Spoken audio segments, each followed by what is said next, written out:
And the only thing else I got to say is, how about them Cowboys? Yeah! What's good, YouTube? Your boy Brock Brown, the OD TV, Dallas Cowboys TV. We're talking about these atrocious, pitiful, terrible Dallas Cowboys. Sucks, right? Okay. I believe that Cowboys got 1,000 problems. Injuries, personnel, effort, team mindset, communication. But the first thing I'm going to touch on, and I think some of those problems come from this first subject, coaching. I'm not going to go down the board of every coach on the Dallas Cowboys, but I'm going to look at who I'm going to call the big four today. I'm going to look at Bones Fossil, Mike Nolan, defensive coordinator. Bones Fossil is the special teams coach, if you don't know. Mike Nolan is the defensive coordinator. Kellen Moore is the offensive coordinator. And Mike McCarthy is the head coach. All right, so we're going to start with Bones Fossil. I don't have any complaints. Hasn't been perfect. Hasn't been bad. Hasn't been great. Above average. Below good. I'm not mad at it. I'm not mad at the special teams unit at all. Chris Jones doesn't have a foot. Our punter, he doesn't punt the ball far at all. That's a disadvantage. But you work with what you got as far as the coaching goes. And I feel as though Bones Fossil has done a pretty good job. Mike Nolan. I'm going to go to him second because I don't have much to say about Mike Nolan. This is the same Mike Nolan that we've always seen. This is the same Mike Nolan that got to Atlanta, and within 3 years they went from middle of the pack or, I don't know, 20th, 18th, something like that, to almost dead last. This is that same Mike Nolan. The only time he's ever got credit or praise, he had Ray Lewis. So, I mean, I don't have much to say about Mike Nolan. Historically, he's been bad. He's still bad here. I feel like whatever they tried to do when they started the season, that 3-4, 4-3 hybrid thing, the players came in after 2 games and said, no, that ain't going to work. And the following 2 games, whatever the players felt comfortable with hasn't worked. So matter of fact, I'm going to go to Kellen Moore. Kellen Moore is the same as that coach he was last year. Can't score in the red zone. Offense only turns on when the opposing team is playing soft defense. Can't establish the run. And you put all 3 of them in the same bag, right? Because they got a job to do with a specific unit or a specific part of the team. But the guy who really dropped the ball when it comes to coaching is Mike McCarthy. Now, I ain't calling for nobody's job yet, but Mike McCarthy is not off to a good start at all. He should be in the doghouse right now. Mike McCarthy is at risk of a one and done. Because it's like to lose a fight and get pummeled and lose a fight that was a close fight, that was a 50-50 fight, that you were in that fight, are 2 different worlds. So when you look at the Dallas Cowboys through 4 games, whether it's on Mike Nolan or Mike McCarthy, the Cowboys, their defense has let them down in each of the 4 games. The offense has let them down in each of the 4 games. So Mike McCarthy is not motivating this team, right? The lack of effort yesterday shows that they're not motivated. Mike McCarthy has not brought structure to this team. This team is more chaotic than Jason Garrett's teams. I'm not saying that they're not better in ways and worse in other ways, but they're more chaotic. They're more scrambled all over the place, not unified under Mike McCarthy than they were under Jason Garrett. When you look at the fact that Mike McCarthy is not holding anybody accountable, because you did it one time, the first week, and then you did it the second time and you won. Now, I don't know if that shifted things for you in this team's mentality. I don't know if this puts you at a mental disadvantage because you thought that you might still be in something because you were 1-1, like that's good enough. But you came out against Seattle and did the same exact thing. You dug yourself in a hole. The other team did what they were supposed to do, and you helped them dig the hole for yourself. And then you come out against Cleveland and you do the same thing. So now we have something that's repetition over and over and over and over. So now it's happened every time you've taken the field. So it would be up to me to guess this is who you are. So Mike McCarthy cannot be holding you accountable. Your position coaches aren't holding you accountable. And Mike McCarthy can't be holding them accountable. So if Kellen Moore calls the offense, and we know his strengths and his weaknesses, if Mike Nolan calls the defense, and mind you, Mike Nolan wanted to do something, a 3-4-4-3 hybrid tween defense.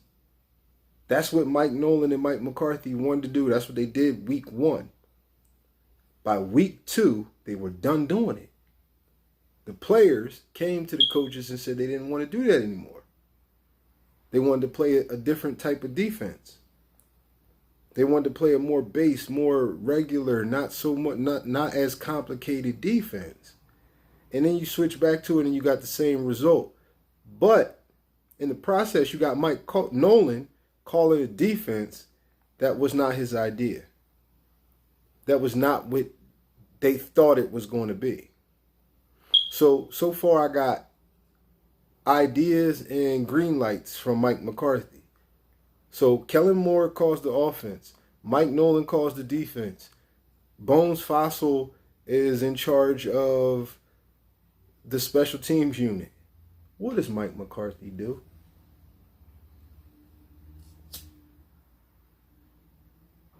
What is it that Mike McCarthy is doing? Other than making the best decision in any given situation based on analytical quote or what the analytics say he should do in that situation. So if in situational football, he's listening to analytics. Offensively, he's listening to Kellen Moore. Defensively, he's listening to Mike Nolan. And on special teams, he's listening to Bones Fossil. What does Mike McCarthy do? We already established he does not motivate. Obviously, when you look at the roster and you see that Darian Thompson has started at safety, and not only has he started at safety, you benched Darian Thompson last game. Last game, you benched Darian Thompson. So why was he starting the next game? And you had to bench him for the very same thing again?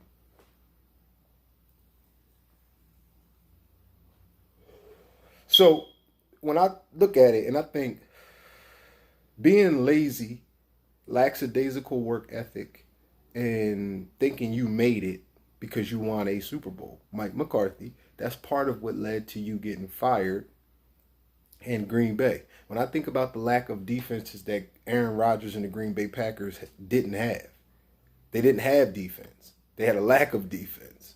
When I think about that under Mike McCarthy for a very long time, a lot of years the defense was terrible. So I'm sitting here thinking to myself, what did Mike McCarthy learn other than maybe analytics? Maybe that's it. The same exact guy adds analytics and brings the philosophy from a bunch of coaches who had success at one point or another in their career. Jim Tom Sula, all that's irregardless. That's besides the point. The point is, Mike McCarthy is not calling the plays. Even though it's Kellen Moore's offense, Mike McCarthy is not calling the plays. Mike McCarthy is not taking the reins. Mike McCarthy hired Mike Nolan to be the defensive aficionado for this team. A guy who has historically been bad with his defenses. So again, Jerry has struck again. Jerry is in power. Because what does Mike McCarthy actually do? We know that Will McClay and Stephen Jones are the team builders. They're the guys who go out and get the pieces. Mike McCarthy might be able to ask for a piece or request a piece, but if that's the extent of his reach, is he really the head coach? So the coaching of this team is probably what I'm so mad at. We had a philosophy the year Dak and Zeke first arrived. Not the very next year, but the year after that, you know, it's every other year in the NFC East. We had that same philosophy and we did well. We made the playoffs. That's step one. So I don't understand why we're walking this philosophy backwards. I don't understand why we're going in a different direction. Every year they continue to put more and more on Dak Prescott's plate. And look at the shape that the Cowboys are in.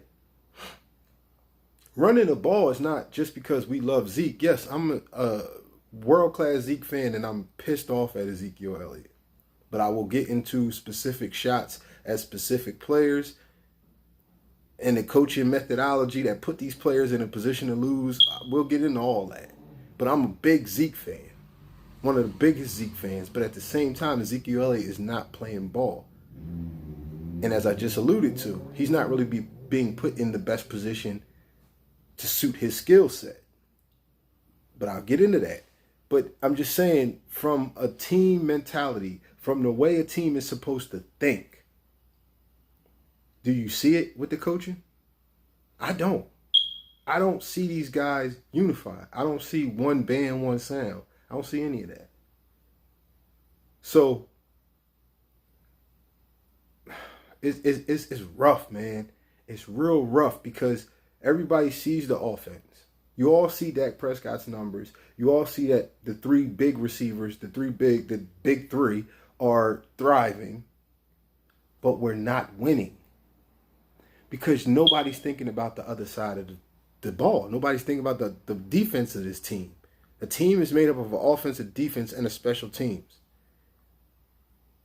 The offense only plays good from behind. Don't make it seem like the offense is doing its job because you're giving me an end result. The offense only plays good when it's time or when there's no time left or when it's too little too late.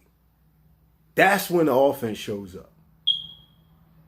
That's when they get kicked in gear. They can't turn the car on in the first quarter. They can't turn the car on in the second quarter. They continuously make mistakes and shoot themselves in the foot.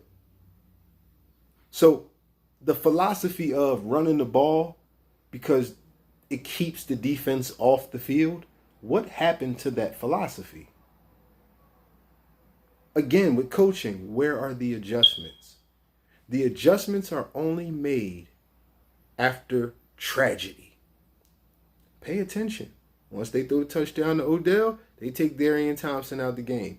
The adjustments are made after tragedy. Once Myles Garrett beats Terrence Steele and gets the fumble on Dak, then they take Terrence Steele out the game. But Terrence Steele is the same issue as Darian Thompson. Last week, you benched Terrence Steele because of the very same thing. And we know the Seahawks ain't have no defenders. No pass rushers. We know they don't have no real pass rushers on Seattle. But the boy was still benched. He was still benched. The reason why he was benched was because he was getting his ass whooped. And what do the Cowboys coaching staff do? They start him again next week. What do the Cowboys coaching staff do? They start him again next week. The very next week. Like within a week. Within less than 7 days, he learned how to block NFL pass rushers. So if a person is a prospect, if a person is a project, if a person is in a learning process, why are they on the field? Why is a veteran not being signed? If Dak is taken care of for the year, if Dak Prescott is taken care of for the year, and supposedly behind closed doors, you and Dak Prescott have some type of agreement on what he's going to be paid next year based off of Deshaun Watson and Patrick Mahomes. So if that's the case, why are we not signing veteran players? Where is Brandon Carr? Is he hurt already?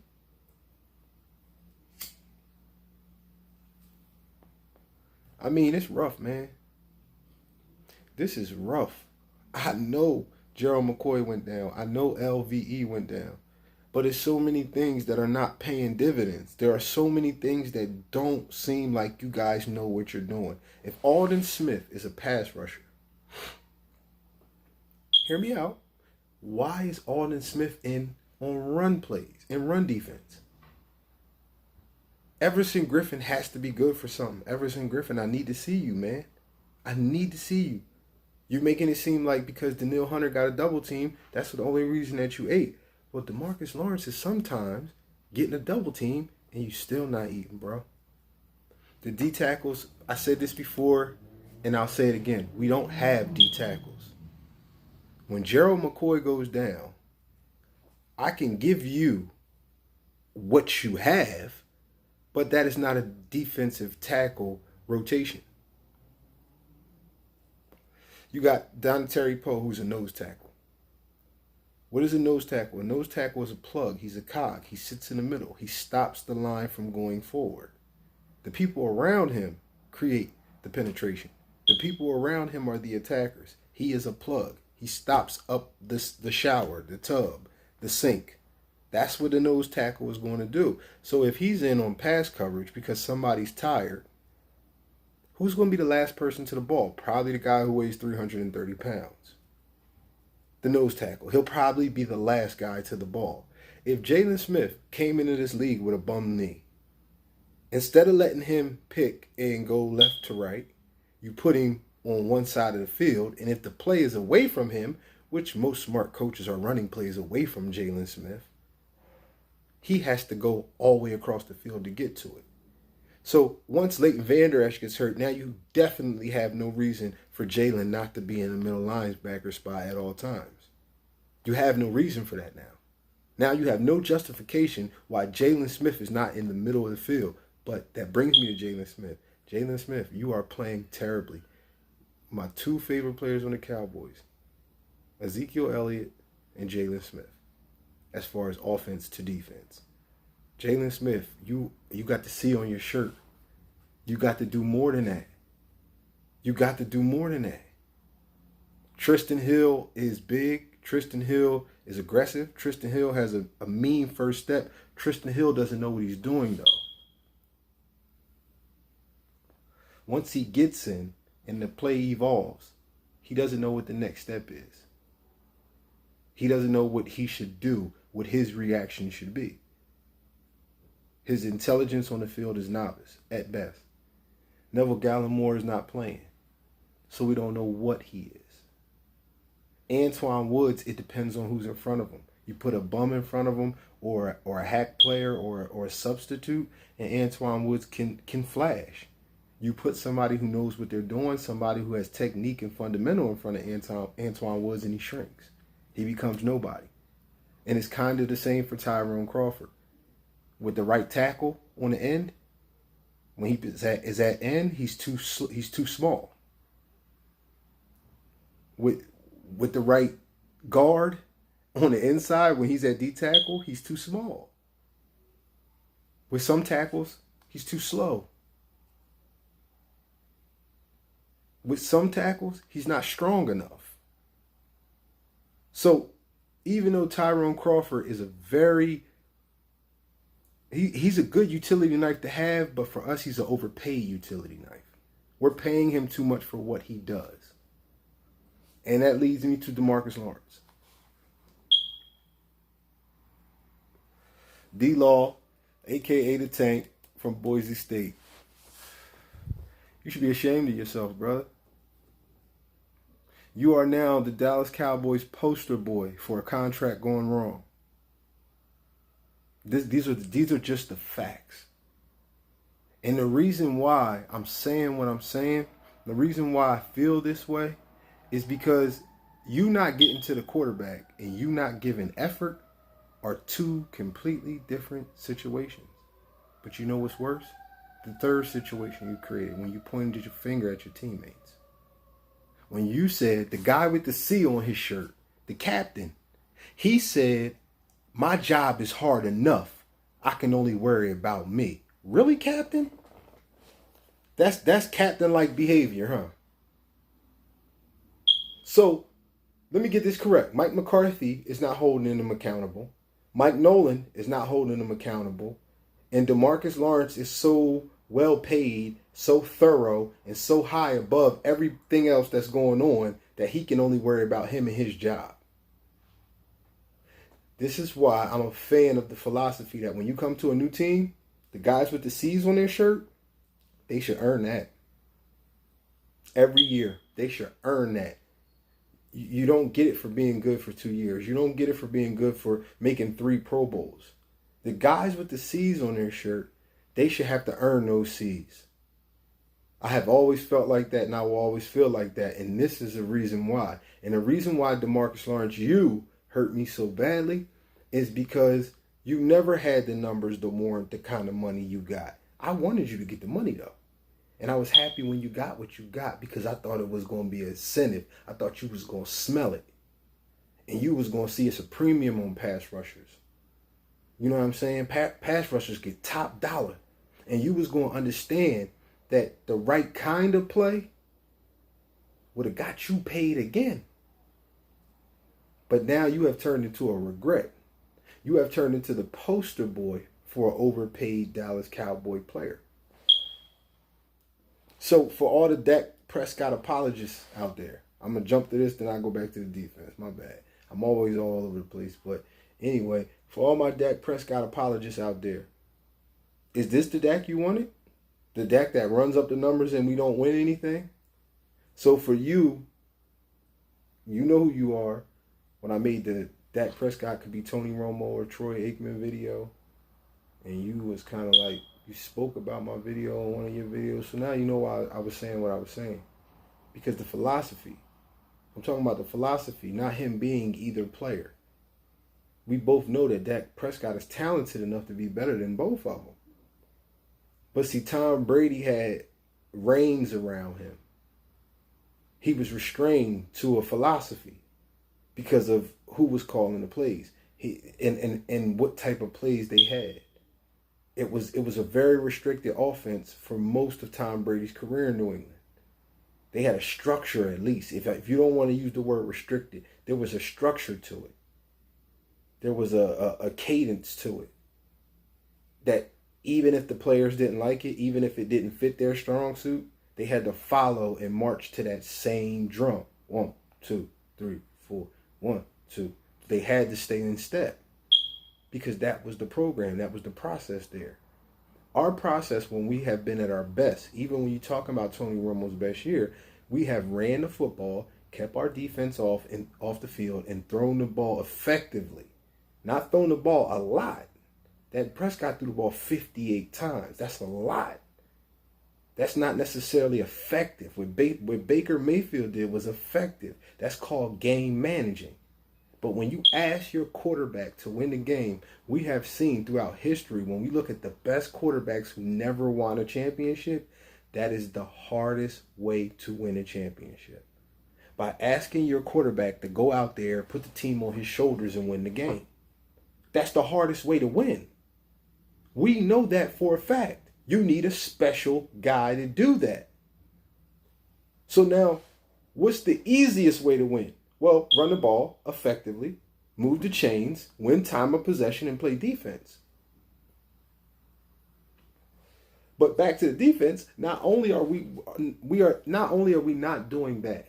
Not only are we not doing that, running the ball, establishing the run, getting first downs, winning time of possession. Not only are we not doing that, you know what we are doing? We're playing players on defense out of position. Donatari Poe's getting snaps and pass coverages. Joe Thomas is on the field against the run when he's no more than a zone linebacker. He's a zone coverage linebacker. That's his strong suit.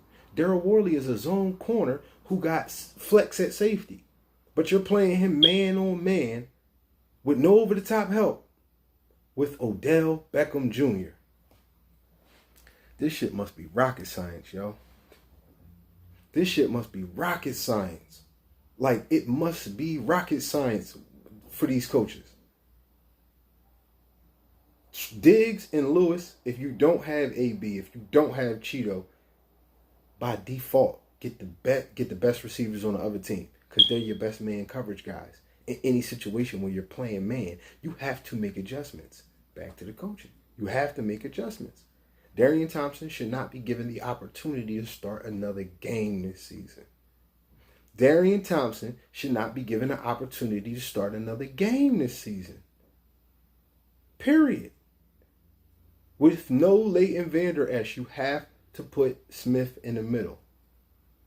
You have to keep the defense honest. If you put Smith on one side of the field, you open the door for them to run the opposite way.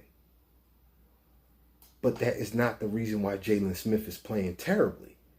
It's something going on with him. He's playing bad. But you compound that with him being out of position. These players are going to lose faith. They're going to lose hope at a very quick rate if we continue on like this. So, honestly,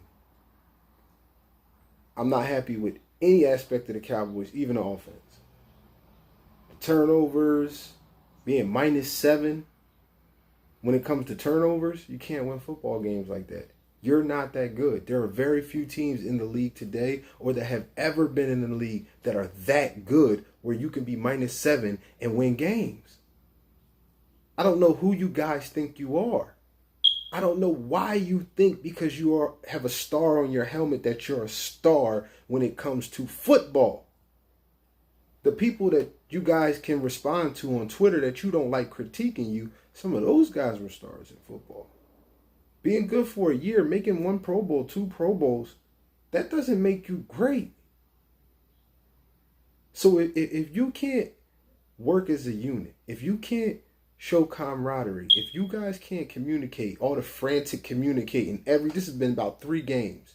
3 games where we got broken plays that lead to 20 or more yards, and on the goal line, somebody's in there either telling somebody they're in the wrong spot, or somebody's in there asking, are they in the right spot, or what should I do? Who do I take? We have seen it. You are not prepared. You are not motivated. You are not unified. You are not well coached. But you're lucky because only 4 games have been played. That's why you're lucky, because 4 games have been played and you still get to play 12. Is it 17 games this season? Or is it just an extra playoff team? Either or, it doesn't matter. Your story is still to be written. But if you do what DeMarcus Lawrence did and you point fingers at people wearing a captain shirt, that's the example that you lead, that's who you guys are going to be. That's the example you give of who you are going to be this season. And you think that things are going to change because you play next week? Things ain't going to change till y'all change them. You need to change your mentality. You need to change certain philosophies of this team. Certain things work. Everything is not broken. But turning the ball over should be forbidden. You should look at turning the ball over as a strike against God. As if you are a professional football player, that's how you should see turning the ball over. I don't know why there's all these long faces. You're doing it to yourself. You guys need to sit down. You need to go over the tape of the first 4 games. You guys need to go home. Leave the team. Leave practice. And watch the tape from the first 4 games, even if you only watch the tape on yourself. And you know what? You should make sure that the person that's on that tape is not on this team for 1 more game this season. Talent will get you so far. But you guys are lacking hard work and ethic and effort. You're lacking basic fundamental stuff that they teach you in middle school football. that is law, that is a commandment once you get to high school football. I never played college football, so I can only imagine. Coach just sit you on the sideline and get somebody in there that's going to pay attention. So the leaders need to lead. The coaches need to coach. Mike McCarthy, you need to take the offense from Kellen Moore. Even if you run his plays, even if you run with him and that are comfortable with, you need to be calling the plays because somebody needs to be held accountable if it doesn't work. But you not making an attempt, you not trying, you not taking the playbook from him, it just shows that Mike McCarthy ain't doing nothing but deciding what the analytics say in any specific situational football instance. That's all he's doing. That's all Mike McCarthy has done this season. He doesn't do anything else. And the last thing I'm going to say is everybody who was a Cowboy on that defense last year, y'all all know what I'm about to say is 100% accurate and factual.